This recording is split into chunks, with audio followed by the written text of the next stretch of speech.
Olá, pessoal. Hoje nós vamos trabalhar a seção 1.3 da disciplina de Legislação, Segurança do Trabalho e Meio Ambiente. Nós vamos falar um pouquinho sobre as formas de classificação e as técnicas de análise de risco, né? Como identificar os riscos e, a partir daí, propormos um processo de gerenciamento desses riscos dentro da instituição. Bom, a ocorrência do acidente, a gente sabe que o número é alto, porém ele vem diminuindo durante as últimas décadas, né? As leis de saúde e de segurança, elas têm ficado mais exigentes e a partir daí as empresas, indústrias, elas são obrigadas, né, a atender à lei e dessa forma isso contribui para a diminuição do número de acidentes. Inclusive, para a Organização Internacional do Trabalho, a informação no ano de 2009 é que o setor da construção civil é o que mais apresenta riscos ao trabalhador. Então, na nossa área, é interessante que a gente se atente a esses números para que possamos fazer um trabalho de forma mais incisiva, no sentido de diminuir o número de acidentes de trabalho. Bom, para isso, fazemos uma análise de risco. A análise de risco ela é baseada, no primeiro momento, em identificação das atividades de risco. Quais são elas? São aquelas que podem causar algum dano ao trabalhador, né? Então, antes de você iniciar qualquer tipo de programa de gerenciamento, a equipe responsável, o profissional da área, especialista da área, ele deve realizar uma análise de todo o risco existente no local de trabalho, a todo o risco que esse colaborador está exposto diariamente, né? E a partir disso aí, né, com posse dessas informações, se consegue fazer o processo de gerenciamento de riscos, né? Então, é um ciclo. Avalia-se os riscos, comunica-se os riscos e, a partir daí, faz o gerenciamento desses riscos. Bom, o conhecimento detalhado de todo o processo e dos perigos é essencial. Então, é importante que conheçamos todo o processo produtivo, todo de forma detalhada, né? E a partir daí faça uma avaliação dos possíveis danos causados tanto às pessoas, né, aos colaboradores, quanto ao patrimônio e ao meio ambiente, né? É, com isso, adota-se algumas medidas preventivas, porque a gente já conhece qual é o risco, qual é o possível acidente que, que aquele colaborador está exposto, então a gente consegue propor medidas preventivas e, a partir disso, evitar que esses acidentes aconteçam. Bom, então o processo de redução dos riscos, ele é baseado na redução da frequência e na redução da consequência, né? O autor do livro que nós trabalhamos na disciplina, ele faz essa relação, né? O risco, ele tem duas vertentes, a redução de frequência e a redução de consequência, que a partir disso aí a gente tem também a redução do risco. Bom, primeiro, o que são os riscos? Quais são os fatores avaliados no risco? Avalie-se os critérios qualitativos, né, e os critérios quantitativos. Os critérios quantitativos é baseado na intensidade do agente nocivo. Então, quando a gente trata, por exemplo, de exposição a ruídos, a gente vai entender até que ponto esse colaborador pode estar exposto a esse ruído por determinado tempo e o nível de decibéis. Então, a gente vai verificar os limites de tolerância que são estabelecidos pela legislação. Na sequência da aula, a gente vai falar um pouquinho mais sobre essa tabela, como calcular, né, especificamente questões relacionadas a ruído. O que é observado? O limite de tolerância que é estabelecido pela legislação, as quais podemos expor a integridade física e psíquica do trabalhador durante a execução de suas atividades. Bom, quais são os tipos de risco? Né, no material da gente, nos livros de vocês, que vocês têm acesso, a gente tem lá consta os riscos físicos, biológicos e químicos. Porém, eu trouxe também os riscos de acidente, os riscos ergonômicos, que são os riscos presentes nas normas, na legislação, né? A gente precisa conhecer que são 5 tipos de risco e as quais os colaboradores podem estar expostos nos seus locais de trabalho. E a partir daí, a gente conseguir identificá-los e mitigá-los, né? Quais são, então, os riscos físicos? A gente tem ruído, calor e frio, né? O excesso dos dois pode prejudicar o colaborador de forma física. Vibrações, a gente tem inclusive aqui na figurinha bem representativo. Pressões anormais, né? Então, locais que têm altos níveis de pressão e que esse colaborador está exposto a pressões altas ou a pressões muito baixas, devem ser avaliados esse nível, até que ponto e quanto tempo ele pode estar exposto. Radiações, que é um dos nossos mais preocupantes riscos físicos, e a umidade. Ambientes muito úmidos ou ambientes muito secos também é extremamente preocupante. Né? Então, tudo isso aí está relacionado com os riscos físicos, são os riscos físicos aos quais esse colaborador pode estar exposto. Bom, quais são os riscos químicos? Substâncias, compostos ou produtos que possam penetrar no organismo devido à exposição acidental ou crônica. Né? Então, possivelmente pode ser que um vazamento ou algum tipo de experimento, enfim, esse colaborador pode se expor, ele pode inalar, né, via nasal, mesmo via aérea, ou ele pode absorver através da cutis e também pelo paladar, né? Então, as substâncias químicas, né, esses produtos químicos que a gente pode encontrar no ambiente de trabalho, é, os colaboradores ficam expostos e podem se contaminar dessas três formas, né? Quais são os riscos biológicos, os agentes biológicos que nós temos? Vírus, bactérias, parasitas, protozoários, fungos e bacilos. Né? Então, assim, eles estão inseridos em qualquer atividade executada pelos trabalhadores normalmente. Então, é interessante que a gente faça o mínimo de prevenção quando essa exposição é um pouco mais séria. Por exemplo, trabalhadores que convivem constantemente em laboratórios, né? Como eles lidam com esses tipos de agentes biológicos, né? Então, tem um treinamento específico, tem EPIs específicos, e a partir disso aí você consegue preservar a saúde do seu colaborador. Tem os riscos ergonômicos, né, que a gente já falou um pouquinho dele, inclusive, em outras aulas, mas os riscos ergonômicos, eles englobam, né, esforços físicos intensos, levantamento e transporte manual de peso, né, sobrepeso também é um problema, exigência de postura inadequada, controle rígido de produtividade, imposição de ritmos excessivos, trabalho em turno e noturno, jornadas de trabalho prolongadas, monotonia e repetitividade, outras situações causadoras de estresse físico ou psíquico. Então, assim, pelas figuras aqui a gente consegue identificar alguns riscos ergonômicos aos quais os nossos colaboradores podem estar expostos. A gente tem aqui relacionado principalmente à postura, né, a maneira de se sentar, aqui a maneira de postura também, a maneira de como ele se posiciona em pé, a forma como ele caminha e a forma como ele levanta um peso. Né? Tudo isso pode comprometer a sua saúde ergonômica e gerar um problema ergonômico nesse colaborador. Então, é considerado o grupo amarelo, né? A gente diferencia também os tipos de risco por cores. E no caso dos riscos ergonômicos, a gente tem todas essas situações. Bom, o risco de acidentes, eles são relacionados com arranjos físicos inadequados, por exemplo, o que a gente pode chamar de armengue, quando você tem um colaborador que sobe sobre um andaime armengado, um andaime que não tem nenhum tipo de estrutura metálica fixa, né, que dê algum tipo de segurança. Então, é um arranjo físico inadequado. Esse colaborador sobe e o risco de acidente é iminente. Máquinas e equipamentos sem proteção, ferramentas inadequadas ou defeituosas, iluminação inadequada.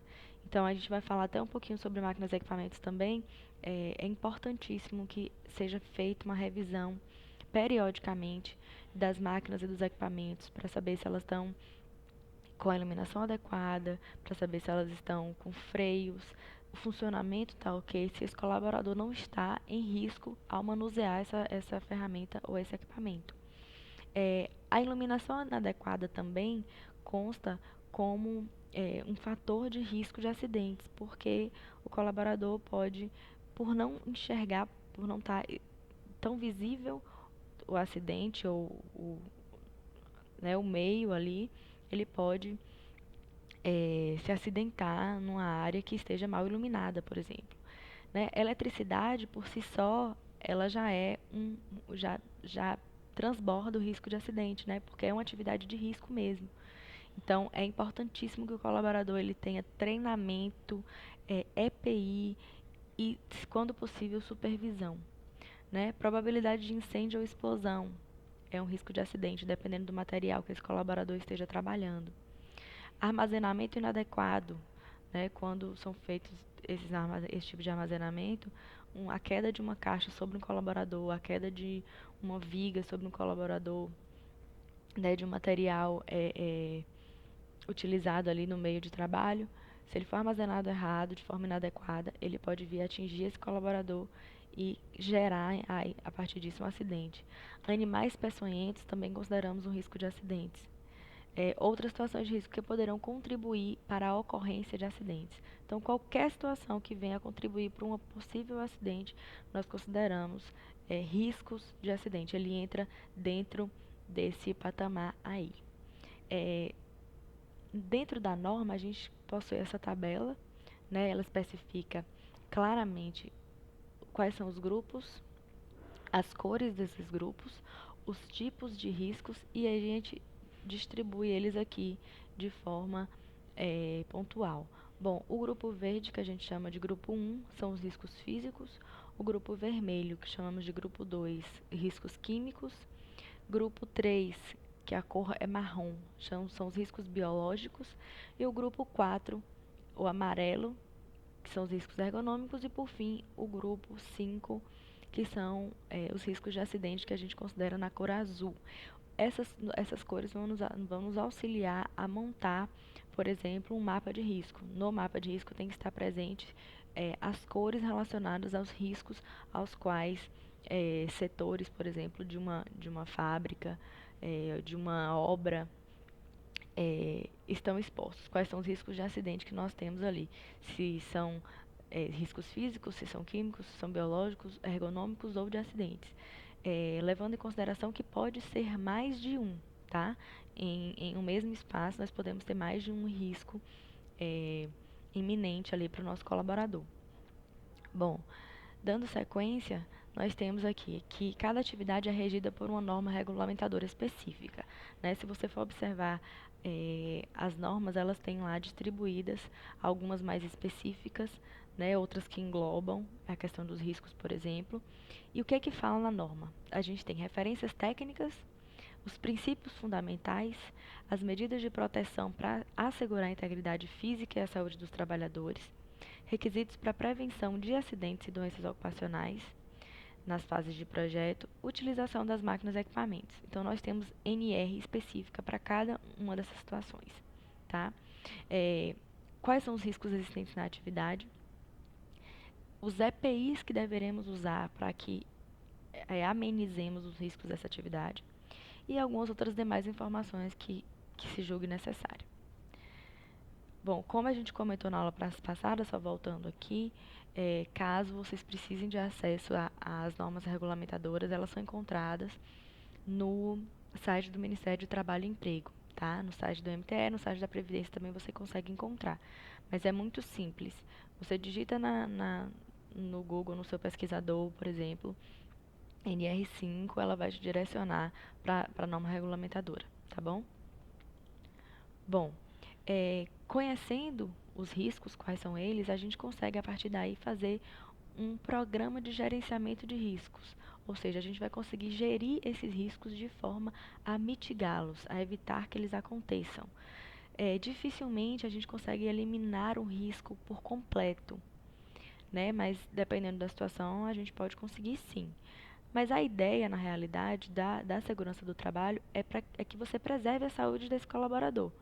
Então, tudo que você puder fazer para amenizar esses riscos é válido e é super importante.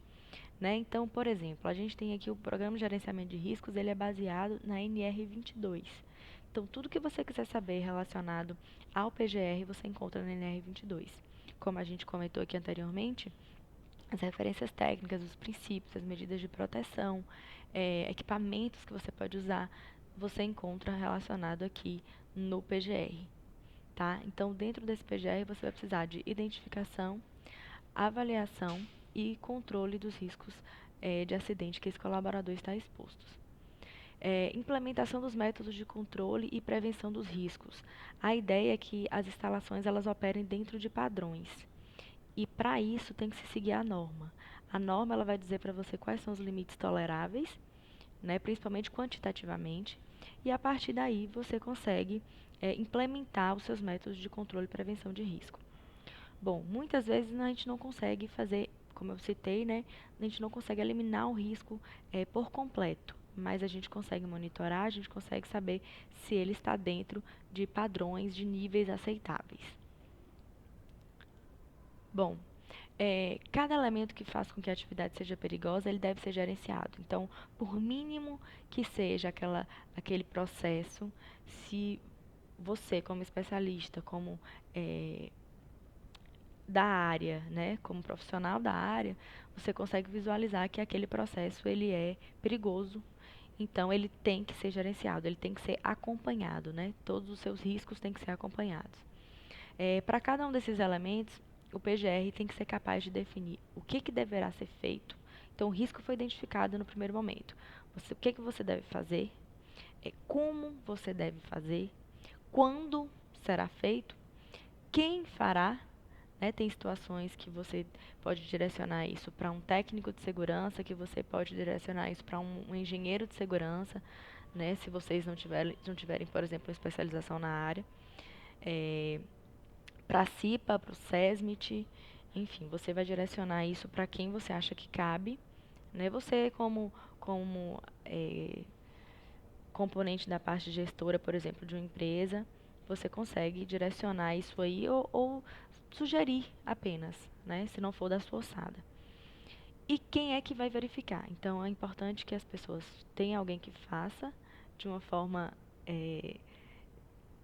específica e a partir daí você tem que definir também quem é que vai verificar esse processo. Bom, gente, continuando aqui, nós temos como realizar esse gerenciamento de riscos de uma forma simplificada, né? Identificação, primeiramente, os riscos eles têm que ser identificados, observar as suas características para fazer uma análise posterior.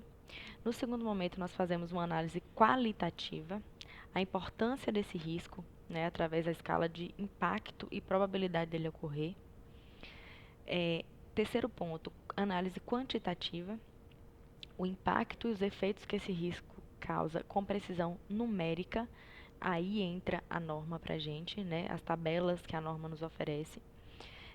Quarto, planejamento de respostas, como lidar com esse risco, qual a tolerância, né, que nós podemos ter em relação a números, aversão a riscos predominantes, quais são os que têm maior impacto, então quais os que têm prioridade. E quinto, a gente trabalha com monitoramento, né, acompanhar o comportamento desses riscos no tempo e a adequação do nível de exposição existente. Então, nós temos que fazer o monitoramento durante o processo de gestão desses riscos e posteriormente também quando as medidas tomadas para amenizá-los forem de fato estiverem acontecendo. Então, o monitoramento ele tem que ser feito durante o processo e constantemente. Não pode ser feita só no momento de gerenciar esses riscos, identificá-los, planejar um gerenciamento e a partir disso você não dá mais importância, né? Os riscos eles têm que ser acompanhados frequentemente, porque eles existem. Eles podem ter sido mitigados, mas eles existem. Bom, para vocês entenderem um pouquinho da diferença do PPRA e do PGR, né? O que é o PPRA? Programa de Prevenção de Riscos Ambientais. A ideia dos dois programas é preservar a segurança e a saúde do seu colaborador, né? Do trabalhador. Mas o que que o PPRA faz? Ele antecipa, ele reconhece, ele avalia o controle e controla os riscos ambientais, visando a integridade física dos trabalhadores. Então, o PPRA é uma forma de você prevenir que aconteça. Você faz de forma prévia, antes, né? Você consegue visualizar o risco que o colaborador está sendo exposto. Já o PGR, ele faz o gerenciamento dos riscos identificados, né? Então, o risco ele existe, né? Você consegue visualizá-lo ali no dia a dia de trabalho e você, a partir disso, faz um gerenciamento deles para mitigá-los, né? Além de utilizar as técnicas mais eficazes para inviabilizar a ocorrência de um acidente e garantir que o trabalhador conviva de forma segura no seu ambiente de trabalho. Bom, qual é o escopo, então, do nosso PGR? Informações sobre documentação e segurança de processo, ou seja, o próprio PPRA pode ser usado como base para você conseguir elaborar o seu PGR. Né? Tudo que tiver de informação pertinente ao setor, à atividade que você tiver dentro da sua empresa, você pode usar como base também para o seu PGR. Né? Como funcionam os procedimentos operacionais, a manutenção e garantia da integridade do colaborador é o foco, o, o, o seu objetivo de fazer um programa de gerenciamento é justamente proteger esse colaborador, esse trabalhador, de qualquer risco, né? Ou do risco que você está avaliando, dependendo da situação. Gestão de modificações, o que vai ser feito, né, para mitigar, amenizar, ou se possível, cancelar esse risco mesmo, a gente conseguir eliminá-lo de uma vez, né? Como eu comentei, é uma situação mais complicada. A ideia é mitigar, é amenizar os efeitos desse risco, ou para que eles não aconteçam, mas eliminar é mais complicado, um pouco mais difícil. Mas dependendo da situação, a gente pode conseguir sim. Bom, revisão da análise de risco. A análise de risco que foi feita no primeiro momento, ela deve ser revista no PGR. Investigação de acidentes. Então, se tem um histórico de acidentes na empresa, na obra, no setor, é interessante que você investigue para que a partir disso você consiga evitar próximos acidentes parecidos com esse, na mesma área, no mesmo setor, com os mesmos equipamentos. E auditorias. As auditorias, elas têm 3 tipos, né? A gente pode fazer auditorias interna ou de primeira ordem, de segunda ordem ou auditorias externas ou de terceira ordem. A auditoria interna ou de primeira ordem é quando você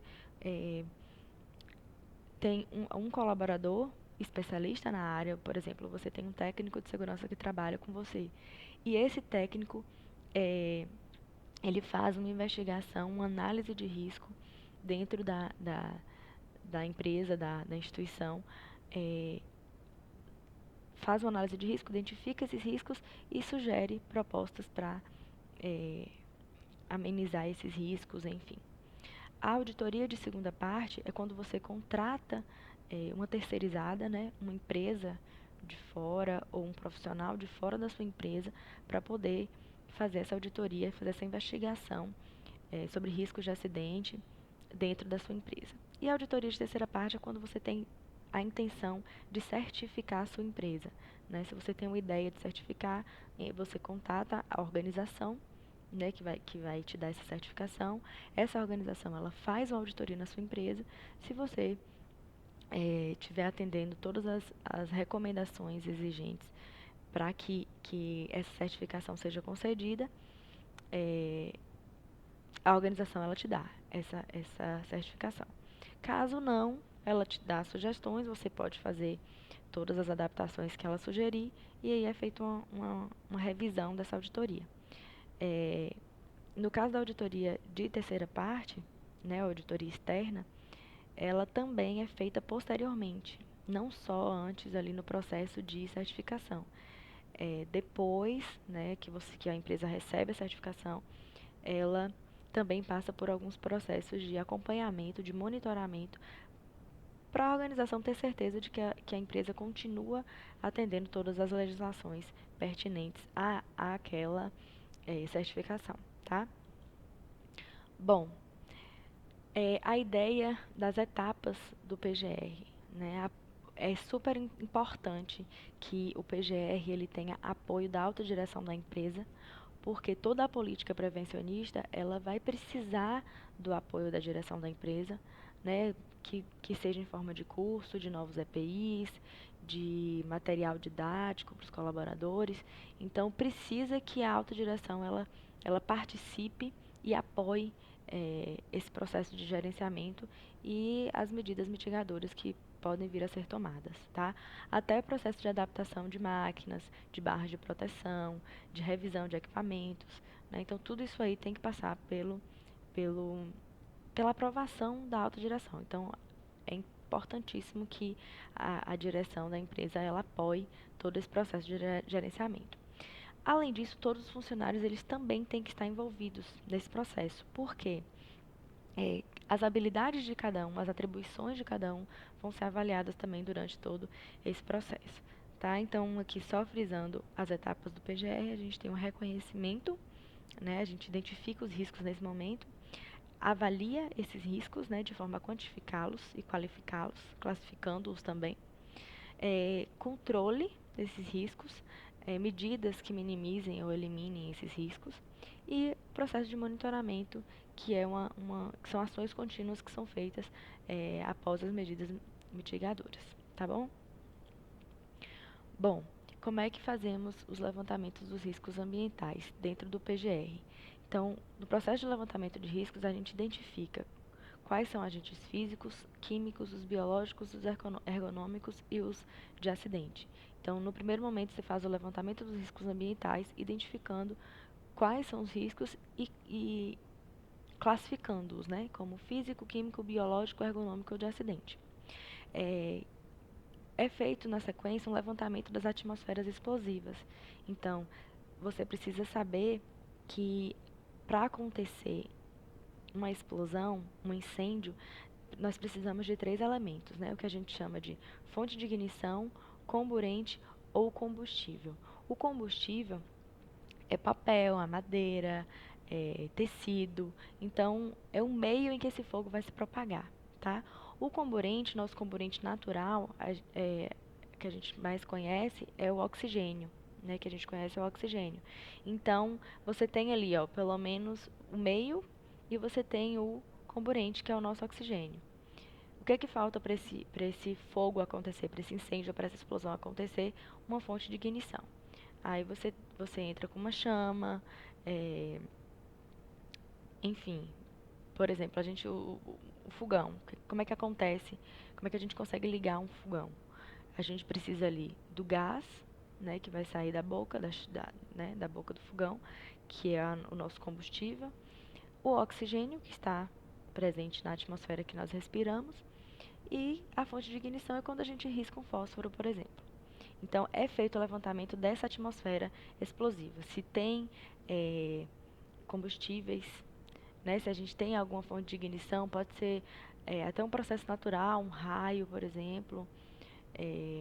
Enfim, são avaliados se temos esses elementos ali disponíveis para que o risco de explosão ou de incêndio exista. Bom, são fez o levantamento de locais que possuam deficiência de oxigênio e ventilação. Isso aqui a gente trabalha na NR 33, que trata sobre espaços confinados. Então, nesses espaços, tem uma legislação específica para eles. O tempo que esse colaborador tá dentro desse espaço, se tem oxigênio, ventilação ali suficiente para que ele consiga fazer o seu trabalho e não prejudique a sua saúde. Então, a gente encontra todas as informações pertinentes a espaços confinados na NR 33. Equipamento de proteção individual. Nós também já comentamos sobre eles, a importância deles, mas de forma mais específica você encontra informações na NR6. Né? Então, o que tem na NR6? Qual é a intenção dos equipamentos de proteção individual? Proteger o trabalhador dos possíveis riscos existentes no ambiente de trabalho, na atividade a qual ele está exposto, na atividade em que ele realiza ali periodicamente.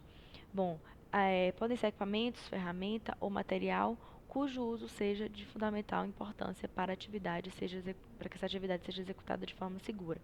Né? Como a gente já falou, nós temos máscaras, protetor ocular ou uma espécie de fone mesmo, luvas óculos de proteção, máscaras, botas, capacete, né? Para trabalhadores, por exemplo, da zona rural, é considerado os chapéus os chapéus de abas maiores, a gente considera como EPI, protetor solar nós consideramos como EPI. Então, específico para a atividade que esse colaborador realiza, deve-se ter um equipamento de proteção individual. Bom, é feito também no nosso PGR análise e investigação de acidentes de trabalho. Então, o acidente de trabalho ele já ocorreu. Por que ele ocorreu? Quais foram as suas causas? Como esse colaborador se machucou? Como ele foi acidentado? Quais foram as medidas e quais são as medidas que vão ser tomadas para evitar que esse acidente aconteça novamente? Na figurinha aqui a gente inclusive tem alguns, né? Alguns acidentes que podem ser citados. Tem um acidente aqui, ó, que ocorre um incêndio, né? Uma espécie de explosão, um incêndio. O colaborador, ele vai ligar na tomada uma espécie de extensão e aí uma faísca provavelmente foi a fonte de ignição, né? Você tinha aqui o combustível, tinha o comburente que era o oxigênio e a partir disso aí, com a fonte de ignição, ocorreu esse acidente. A gente tem outra situação aqui, ó, que é o da escada, né? Esse colaborador, ele estava apoiando a escada sob o vidro, desculpa. Então, o vidro ele não tem muita resistência, né, dependendo do vidro, e aí o vidro quebrou, esse colaborador caiu e aqui a gente pode citar um outro acidente de trabalho. Tem um outro aqui, ó, que o colaborador ele leva um choque, né? Nós não sabemos de fato o que aconteceu, mas pode ter sido a falta de uma luva, né? Enfim, a fiação da máquina do equipamento estava exposta e ele sem equipamento de segurança acabou por levar um choque. Tem uma outra situação aqui, ó, de uma o chão está molhado, né? O colaborador não vê e acaba escorregando e todo o material caindo sobre ele. Então a gente tem aqui também um outro exemplo de acidente de trabalho. Avaliando o acidente, você tem que levar em consideração o fato, né, como que originou esse evento, né, as causas para esse acidente e a prevenção, medidas de prevenção para que esse acidente não ocorra futuramente, tá? Outra coisa que a gente tem que constar no nosso PGR, organização do trabalho e ergonomia, né? A organização do posto de trabalho do trabalhador, ou seja, nós podemos ver na figura, por exemplo, que a bancada ela está na altura correta para esse colaborador, né, que tem uma estatura maior. Porém, esse outro colaborador, ele pode vir a desenvolver um problema ergonômico, porque ele está totalmente desconfortável na sua bancada de trabalho, né? Ele está forçando aqui, ó, essa parte do dorso e a parte dos calcanhares. Então, o local onde as atividades elas são executadas tem que ser adaptado para o trabalhador, né? E não o trabalhador tem que se adaptar para a atividade, certo? Bom, o que deve constar mais no nosso PGR? Levantamento de riscos dos trabalhos realizados em altura. O trabalho em altura, por si só, ele já representa um risco, né? Então, tem que ser baseado na NR 35 e no item 18.3 da NR 18, que trata sobre construção civil, né? O que é considerado trabalho em altura? Atividades executadas acima de 2 metros. Então, qualquer atividade acima de 2 metros tem que se seguir todas as recomendações presentes na NR 35. Né? O trabalhador, ele tem que seguir as recomendações do seu empregador e o empregador, por sua vez, ele tem que fornecer a esse trabalhador as medidas de proteção de risco, né, e assegurar que esse trabalhador seja iniciado somente todas as medidas, depois que todas as medidas de prevenção forem tomadas, né. O uso de equipamento de segurança, de EPI e EPC tem que se fazer também. O empregador ele tem que fornecer esse material para o seu colaborador. Como nós já discutimos numa situação problema, numa outra aula, né? A empresa, ela tem que fazer em seus colaboradores exames, né, como exames relacionados à pressão alta, à labirintite, ou alguns outros problemas, para saber se esse colaborador ele tem condições de fazer trabalhos em altura. Porque se no exame for constatado que ele apresenta alguma dessas doenças, ele não pode ser liberado para trabalhos em altura. Então, caso esse colaborador faça o trabalho em altura sem esse tipo de exame, como aconteceu na nossa situação problema, é, a empresa ela é responsabilizada pelo acidente desse colaborador, de forma civil e de forma criminal também. Bom, o levantamento de risco existente na utilização de máquinas, veículos e equipamentos nós encontramos na NR 12. Então, tudo referente a máquinas e equipamentos está na NR 12. Né? Somente trabalhadores devidamente qualificados e treinados poderão utilizar tais equipamentos. Os EPIs adequados também deverão ser fornecidos. Então, tudo isso aí entra na responsabilidade do empregador de fornecer ao seu colaborador o treinamento adequado e o EPI necessário para que ele possa realizar esse trabalho. Bom, os levantamentos de risco no trabalho com energia elétrica, como eu comentei, o processo de trabalho com energia elétrica por si só também já é um processo de risco.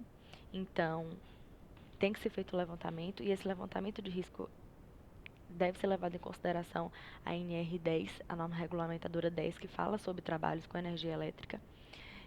Isso em qualquer tipo de serviço, de transmissão, de geração, de consumo, distribuição, projeto, montagem, construção, manutenção e operações das instalações elétricas. Faça também estudo do plano de emergência, né?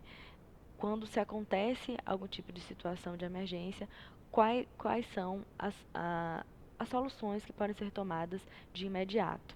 Então, isso também, o plano de emergência também, ele deve ser levado em consideração na hora de fabricar um PGR.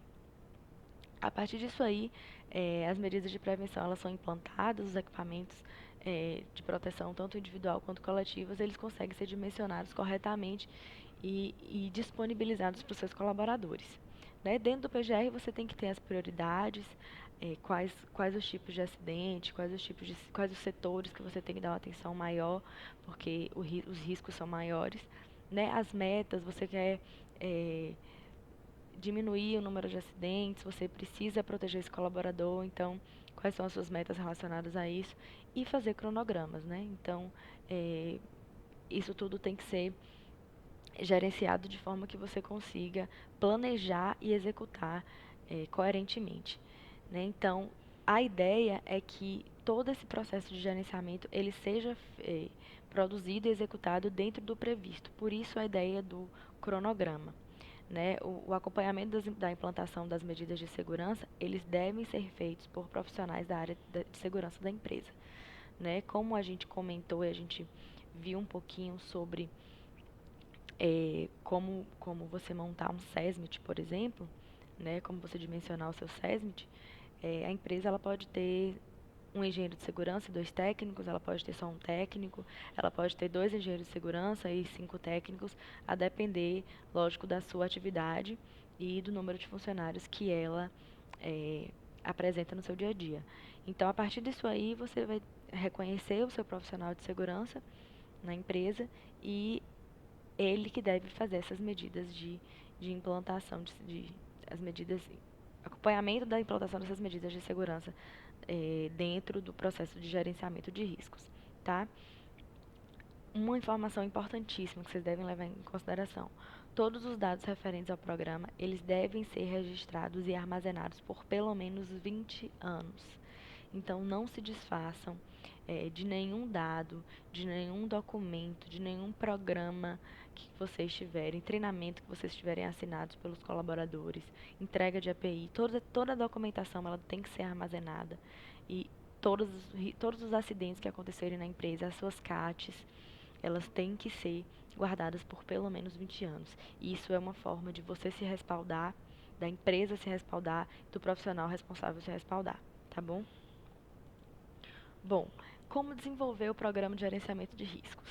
A ideia de gerenciamento de riscos é utilizar técnicas de investigação, né? E algumas técnicas que facilitam essas análises e identificações que você precisa fazer. Bom, dentro do processo de gerenciamento, você tem que quantificar a probabilidade de ocorrência desse risco e determinar quais as suas consequências caso venha a ocorrer.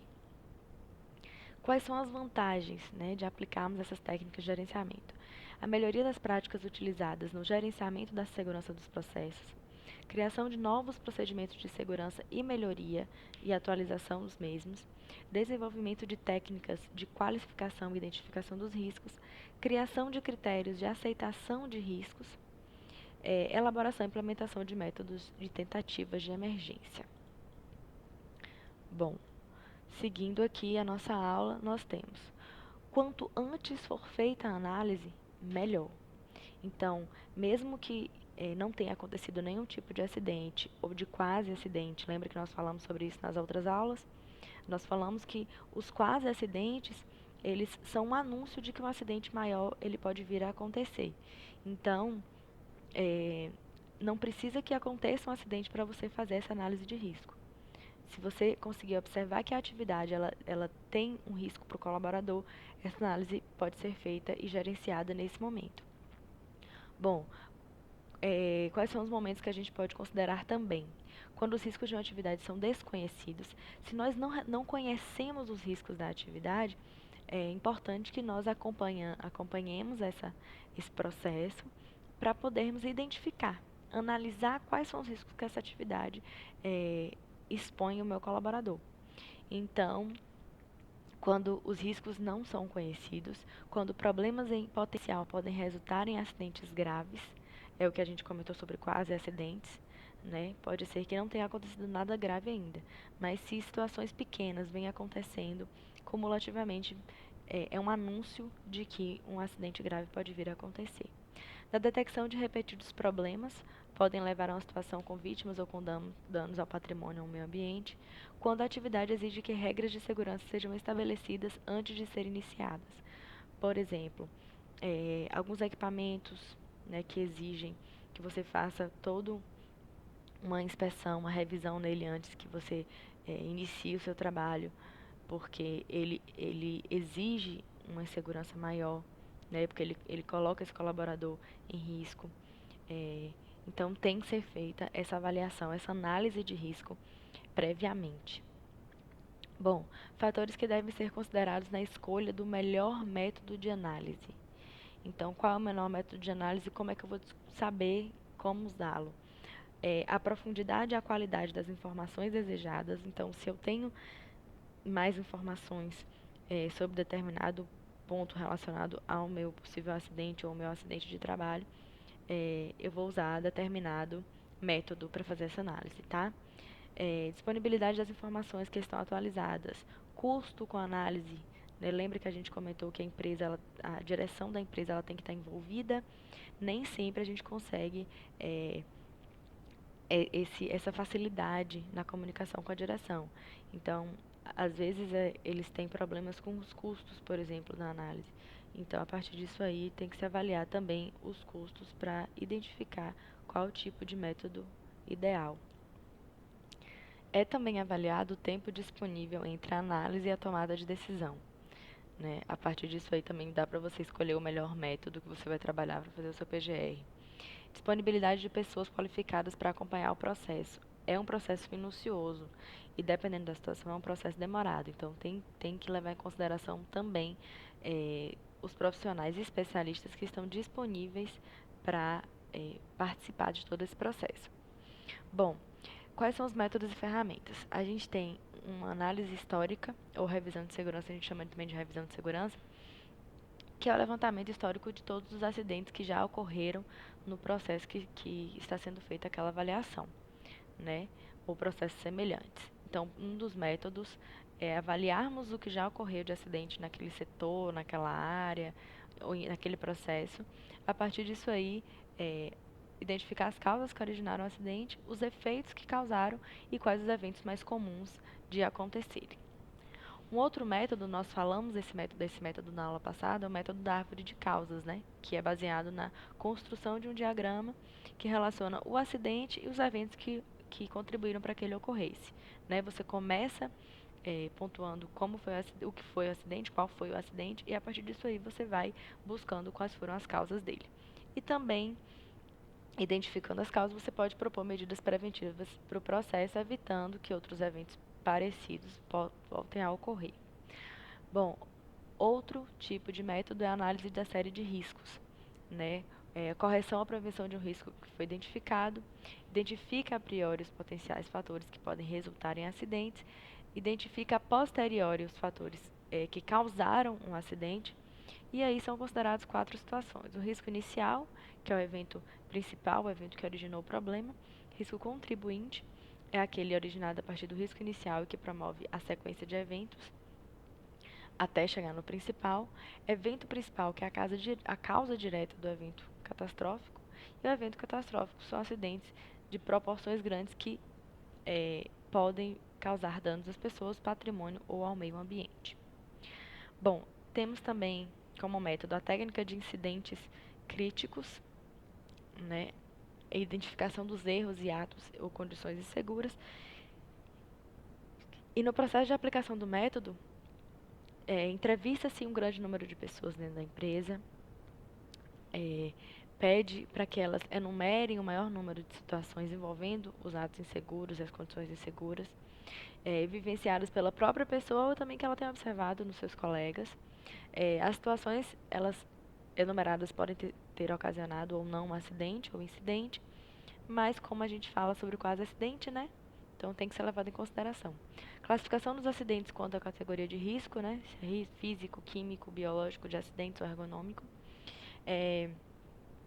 Definição das áreas dentro da empresa onde ocorrem mais eventos preocupantes e a realização de um plano de prevenção e orientação dos profissionais. Então, a partir do momento que você identifica, através de entrevistas principalmente, você classifica esses riscos e define dentro da empresa quais são essas áreas que merecem maior atenção e a realização de um plano de prevenção na sequência. Bom, aqui a gente tem um exemplozinho, não tem muito a ver com a nossa área, mas é só para vocês entenderem um pouquinho como é que funciona o método das técnicas. Um incidente crítico, por exemplo, ocorrência com o refém. Qual é a ação de resposta? O restabelecimento imediato da ordem. E a instituição responsável, a polícia militar. Então, aqui são exemplozinhos para vocês entenderem mais ou menos como que funciona. Qual é o outro método que a gente tem? APR, esse é dos mais utilizados dentro do processo de gerenciamento de riscos. É uma análise preliminar dos riscos. Primeiro se identifica os riscos e, consequentemente, você consegue sugerir medidas preventivas. É realizada a avaliação preliminar e minuciosa de cada etapa da atividade, dos perigos existentes em cada uma delas. A aplicação do método, ele normalmente são usados em situações pioneiras ou inovadoras, né, que nunca foram estudadas.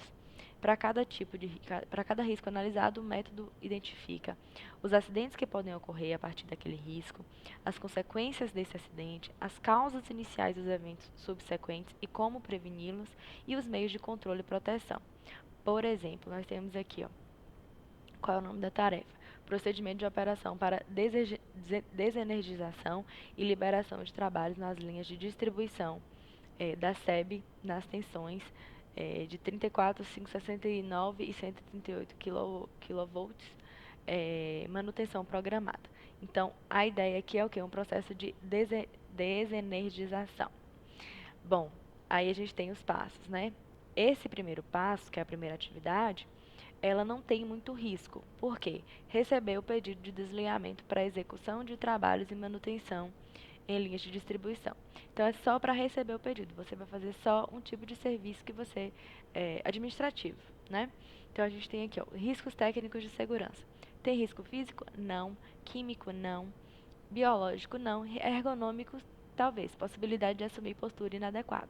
Né? Porque é só um trabalho administrativo. Você vai estar dentro da companhia, por exemplo, recebendo esse pedido de desligamento. Risco de acidente, queda do mesmo nível. Né? Esse risco de acidente depende muito de quem está avaliando. Eu, por exemplo, não consideraria um risco de acidente para quem trabalha ali no setor administrativo, por exemplo, da empresa.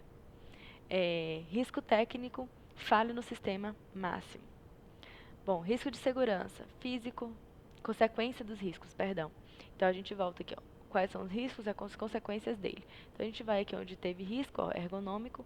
Quais são as consequências desse risco? Doenças relacionadas à coluna vertebral, membros superiores e inferiores, braços e pernas, ou também uma distensão muscular. Esse risco de acidente, quais são as consequências? Lesão corporal, como cortes, perfurações, torções, esmagamento, luxações. E quais são as consequências dos riscos técnicos? Atraso ou cancelamento na execução do serviço. Seguindo, a gente tem as formas de prevenção, né? Como prevenir esses riscos. Aqui no risco ergonômico, adotar posturas adequadas. A gente poderia acrescentar aqui também algumas atividades laborais, enfim, momentos de que esse colaborador sai da sua rotina de trabalho e faz alguns exercícios. Nesse risco de acidente, quais são as formas de controle? Redobrar a atenção no ambiente. E na falha do sistema, realizar manutenções preventivas no sistema de comunicação. Então, essa aqui é um tipo de análise, um método dos mais utilizados dentro do processo de gerenciamento de riscos, que a gente chama de APR, Análise Preliminar dos Riscos. Um outro que a gente tem é o estudo de perigos e operabilidade, a gente chama ele de RASOP. Qual é o objetivo do RASOP? Identificar os problemas existentes na operação de uma empresa.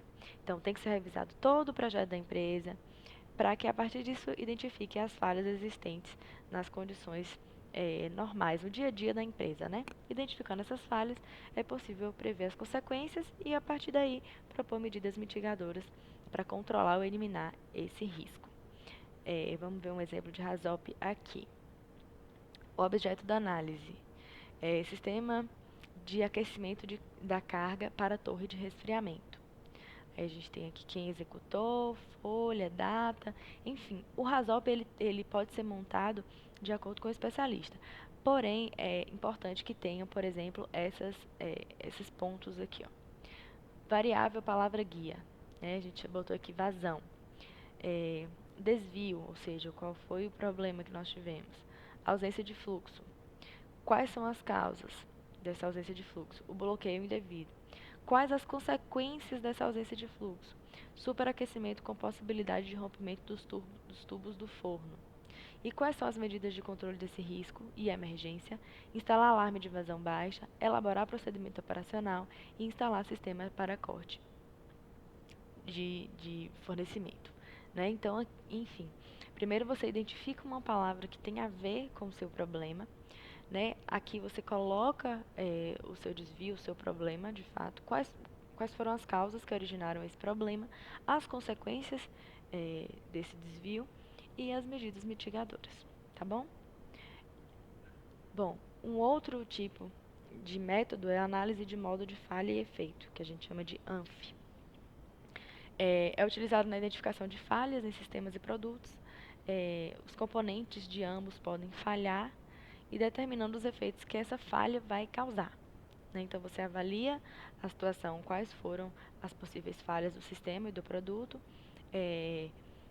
quais os efeitos dessas falhas, e aí, a partir daí você consegue estabelecer mudanças que evitem que essas falhas ocorram novamente. Por exemplo, a gente tem aqui um exemplo de AMFE, né?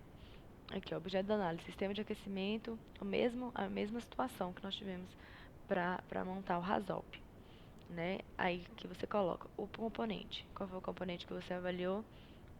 O disjuntor. Qual o modo de falha? Temporal. Não interrompe o circuito.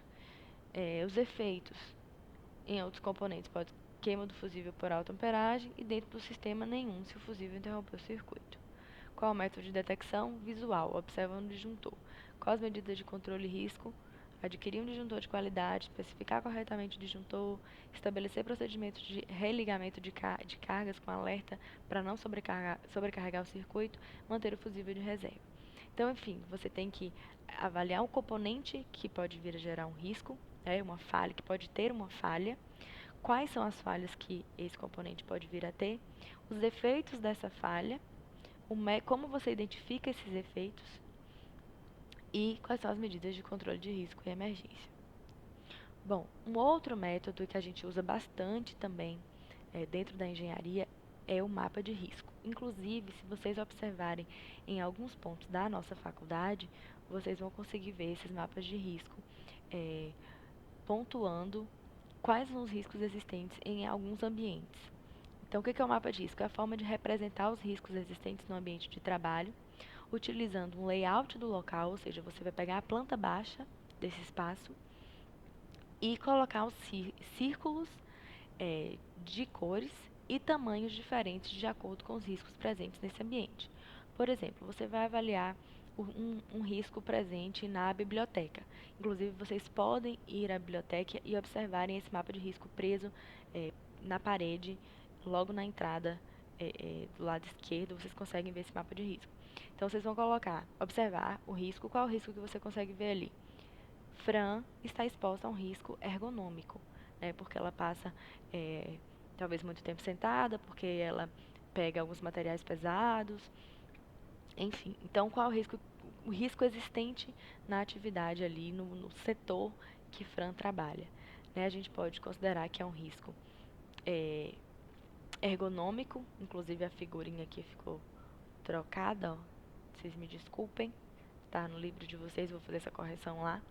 Né? É um risco ergonômico, é o amarelinho, né? E é um risco pequeno dela desenvolver um risco ergonômico, né? Já que ela faz trabalho sentada e trabalhos em pé, né? Mas tem que ser considerado risco porque ele existe. Talvez ela não desenvolva, né? Mas enfim, vocês como especialistas ou quando vocês contratarem uma especialista para fazer algum tipo de serviço desse para vocês, tem que ser observado isso. Se o risco é pequeno, se ele é médio, se ele é grande, tem que ser representado pelos círculos, né, de acordo com o tamanho desse risco, considerado o tamanho do risco, e a cor referente ao tipo de risco. Um ambiente ele pode ter sim 2, 3, 4 tipos de risco, tá? O laboratório de química, por exemplo, em outro momento a gente pode avaliar o mapa de risco de lá, tem, por exemplo, risco de acidente, porque a gente mexe com vidrarias, a gente tem risco biológico, quer dizer, nós não temos risco biológico porque nós não mexemos com nenhum tipo de micro-organismo no nosso laboratório de química. Mas tem risco químico, porque a gente mexe com algumas substâncias químicas, risco ergonômico, né, se você trabalhar com postura inadequada, enfim, a gente vai conseguir avaliar em nossa próxima aula presencial. Eu vou trazer alguns mapas de risco para a gente poder fazer essa atividade. Bom, seguindo, a gente falou um pouquinho sobre os métodos, né, que são utilizados dentro do nosso PGR para poder fazer algumas avaliações.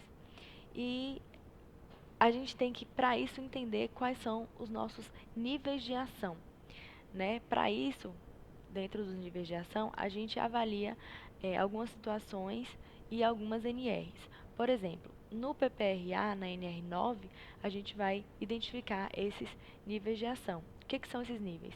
É o valor acima do qual devem ser iniciadas ações preventivas de forma a minimizar a probabilidade de que as exposições a agentes ambientais ultrapassem os limites da exposição. Então, se o limite de decibéis que um trabalhador pode ser exposto é 85 decibéis, se passar desse limite, já é um nível de ação que tem que ser tomado uma providência, tá bom? Esses limites, da exposição são definidos pela NR15, inclusive, se vocês tiverem interesse, a gente pode acessar aqui, ó, dentro desse link, tem os níveis máximos de exposição para algumas atividades e operações insalubres, tá bom? Bom, temos também que a gente pode levar em consideração para a nossa fabricação de PGR, a cartilha de prevenção de acidentes e doenças do trabalho, que é fornecido pelo SESI e SEBRAE, tá? Ele pontua aqui para a gente quais são as causas de acidentes de trabalho e doenças laborais, né? A falta de cumprimento de legislação, falta de orientação e treinamento, limpeza e arrumação. Enfim, tem algumas causas de acidentes de trabalho e doenças laborais que são identificadas e estão presentes dentro da cartilha do SESI-SEBRAE. Bom, o nível de ação adotados na empresa para conter os riscos presentes no ambiente de trabalho, como eu falei, corresponde a um valor acima no qual a gente deve tomar a medida preventiva. Então, se passar do limite que está previsto na legislação, é o nível de ação ao qual a gente tem que adotar e colocar em prática para evitar que esse colaborador esteja exposto. Essas ações elas têm que incluir o período de monitoramento da exposição, o controle médico.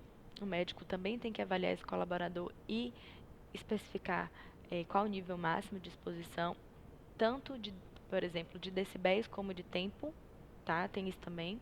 Não é só a atividade, é o tempo que esse colaborador fica exposto. E a informação ela tem que ser dada para os colaboradores, tá? Os trabalhadores eles têm que estar cientes dessas informações. A exposição ocupacional acima dos níveis de ação, ela tem que ser objeto de controle nas seguintes situações. Quando envolver risco químico, então, quando é que você tem que dar uma atenção e avaliar os níveis, a exposição que esteja acima desses níveis tolerados pela legislação. Quando envolver risco químico, né, então aqui a gente observa na NR15, tá bom? Esses níveis de risco, como tem no link, no outro slide que eu mostrei para vocês. Se não tiver, caso não existam os valores limites de exposição ocupacional definidas pela ACGIH, então a gente também tem que levar em consideração e fazer uma análise desses níveis. E aqueles que foram estabelecidos nas negociações coletivas de trabalho. Então, se o seu empregador disser que, de forma mais rigorosa do que a legislação, ele colocar que o seu trabalhador ele tem que ficar exposto a apenas 60 decibéis durante aquela atividade, essa é a exposição ocupacional em que esse colaborador deve ficar exposto. Se esse colaborador trabalhar a 61, por exemplo, a gente já vai ter um nível de ação para se tomar uma providência.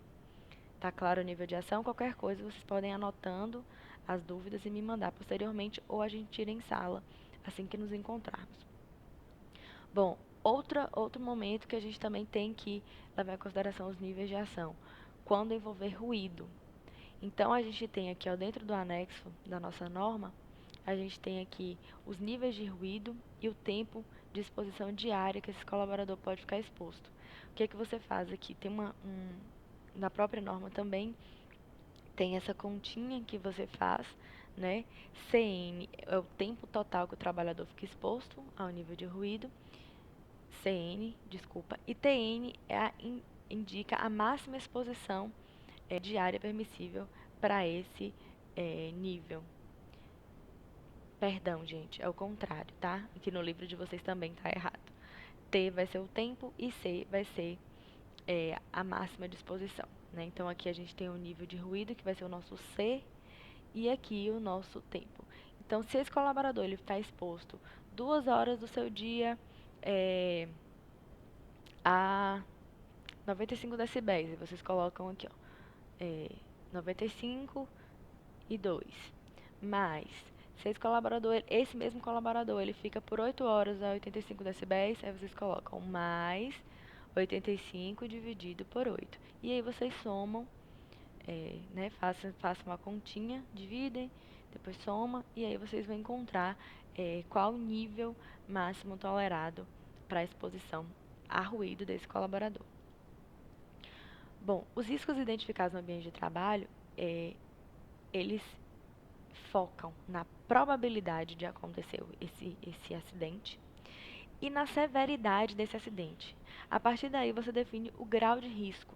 Definindo o grau de risco, você define também a sua probabilidade de acontecer.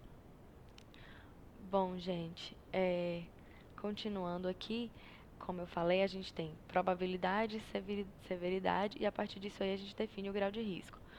Bom, para a gente definir quais as probabilidades, a gente tem categorias, né? Categoria A, B, C e D. Então, cada uma delas se refere à probabilidade de que esse risco vire um acidente. Então, a gente tem aqui, ó, A, extremamente remota, quando existe a probabilidade de acontecer durante a vida útil da instalação, mas as chances são baixíssimas. Para que aconteça, seja necessário uma sequência de múltiplas falhas. Categoria B, improvável. Categoria C, provável, é esperado que ocorra ao menos uma vez durante a vida útil da instalação. Categoria D, frequente, é esperado que ocorra várias vezes. Então, aqui você define qual a probabilidade desse risco acontecer. Nessa tabela a gente tem a categoria de severidade. O quão severo é esse risco, esse dano, desculpa, esse dano a qual esse colaborador sofreu, né? Então a gente tem aqui categoria 1, insignificante, nenhum dano ou dano não mensurável. Categoria 2, marginal, impactos ambientais pouco relevantes, que ficaram restritos às instalações envolvidas. Categoria 3, moderada, danos aos funcionários, patrimônio e meio ambiente, alcançando áreas externas. Categoria 4, catastrófica, graves danos aos funcionários, da instalação, ao patrimônio da empresa e ao meio ambiente. Bom, em base dessas informações aqui, de posse delas, o que é que vocês vão fazer? Pela probabilidade e pela severidade, você vem nessa tabela do grau de risco, aí vocês têm aqui as probabilidades, você vai definir qual a probabilidade que esse risco venha a acontecer. Aqui você vai identificar a severidade, vai unir os dois pontos e vai descobrir qual é o grau de risco que você tem com essa atividade que você está avaliando, com essa máquina, com esse equipamento, com esse espaço, enfim, dependendo do que você estiver avaliando, né? Então, com a probabilidade e a severidade, você faz a junção das duas. Você, como especialista, como estudioso da área, né, você pode fazer essa avaliação. Como eu falei, é interessante que seja realmente um profissional específico da área, né, especialista na área. Então, a gente tem aqui probabilidade e severidade, e aqui a gente define, então, o grau de risco dessa atividade. Por exemplo, 1 é um risco desprezível, 2 é um risco tolerável, 3 é um risco sério e 4 é um risco crítico. Então, a gente definindo o grau de risco, a gente consegue mensurar a importância a gravidade, né, a prioridade dessa atividade para que a gente possa evitar um acidente futuro. Bom, na sequência aqui nós temos o processo de gerenciamento de riscos, né, ações para o gerenciamento de risco. Então, se ele for aqui, ó, categoria de risco, se ele for desprezível, tolerável, sério, crítico, a gente consegue definir aqui, e a ação de gerenciamento dele, né? Se ele for desprezível, mas se ele for, por exemplo, rotina, né, manter a rotina e os controles existentes.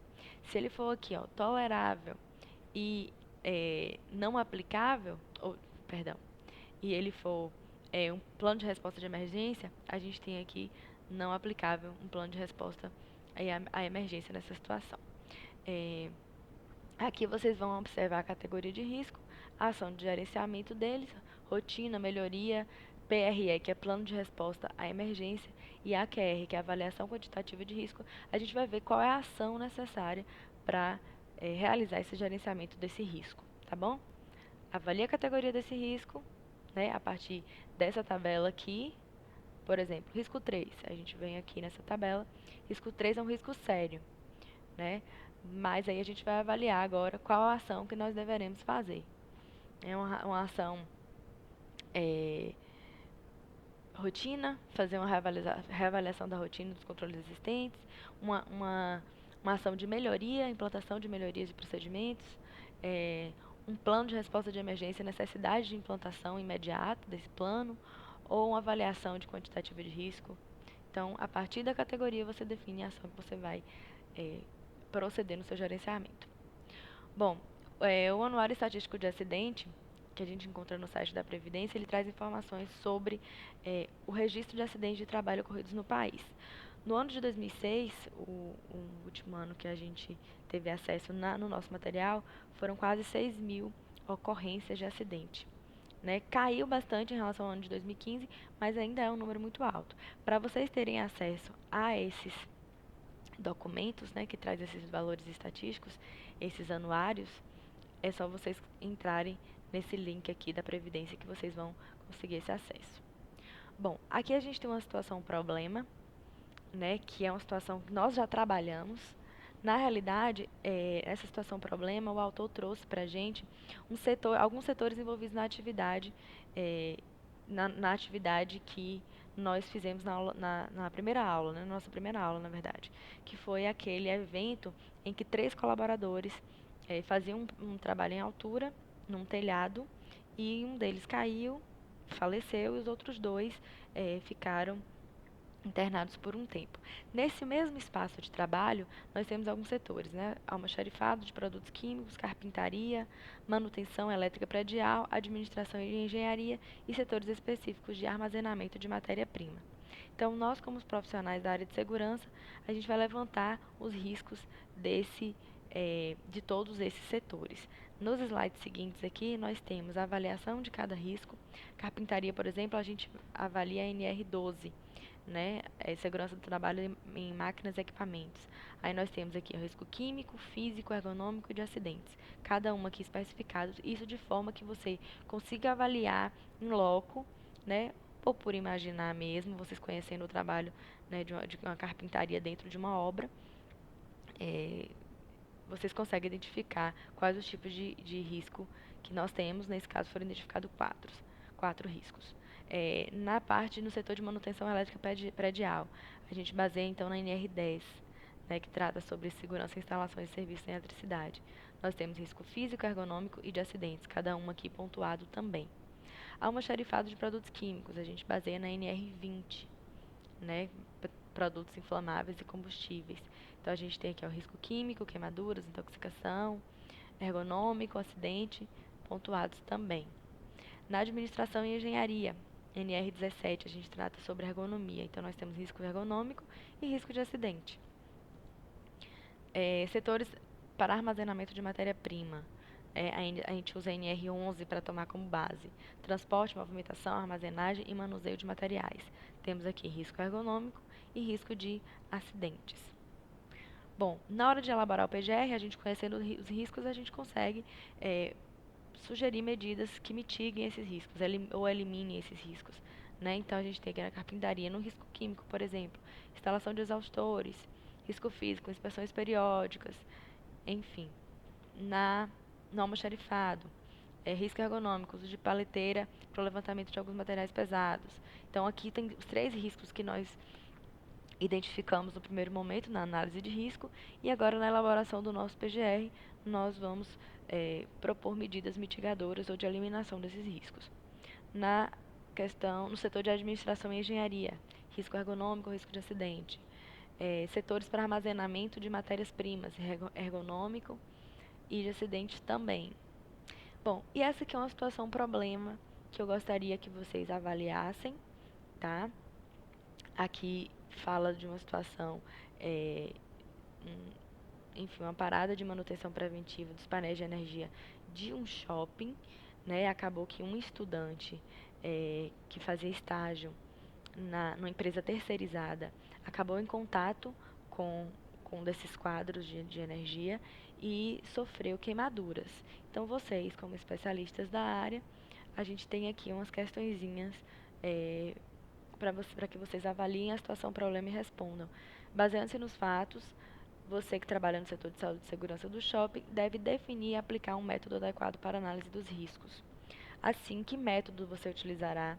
Você pode apresentar como utilizar esse método escolhido para a situação de acidente? Eu sugiro que vocês avaliem a situação problema, revoltem um pouquinho lá nos métodos, quais vocês utilizariam, né? Se vocês fariam um RASOP, se vocês fariam um APR, se vocês fariam um mapa de risco, enfim, qual o método que vocês utilizariam. E a partir disso aí, vocês respondam essas questõezinhas aqui pertinentes à questão. Na sequência, a gente tem a resolução. Nós vamos discutir em sala posteriormente, quando nos encontrarmos, mas de qualquer forma eu já coloquei aqui para que vocês se atentem à resolução dessa questão. Né? A gente tem, como a gente está falando sobre trabalhos voltados para a eletricidade, a gente tem aqui a NR10. Eu coloquei para vocês o link que leva direto também para a NR10 dentro do site. Que vocês podem ter acesso à NR completa no site, tá? É só clicar aqui que vocês caem direto lá. Bom, só para concluir, diante da paralisação, né, da suspensão, desculpa, das atividades, né, por conta do coronavírus, a gente está fazendo essas aulas à distância, né, de forma online. Esse material vai estar disponível para vocês em breve, no YouTube provavelmente, e no AVA de vocês em breve, tá? Qualquer dúvida que vocês tiverem, vocês podem ir assistindo a aula e anotando essas dúvidas, ou se tiverem qualquer outras dúvidas, podem me perguntar por e-mail, por WhatsApp, vocês têm meu contato para qualquer esclarecimento, tá bom? E a gente vai discutir, não vamos trabalhar a aula inteira, mas alguns pontos que ficarem pendentes e que forem mais importantes, a gente vai discutir em aula presencial posteriormente. Inclusive essas situações problema, tá bom? Bons estudos e já já a gente se encontra novamente.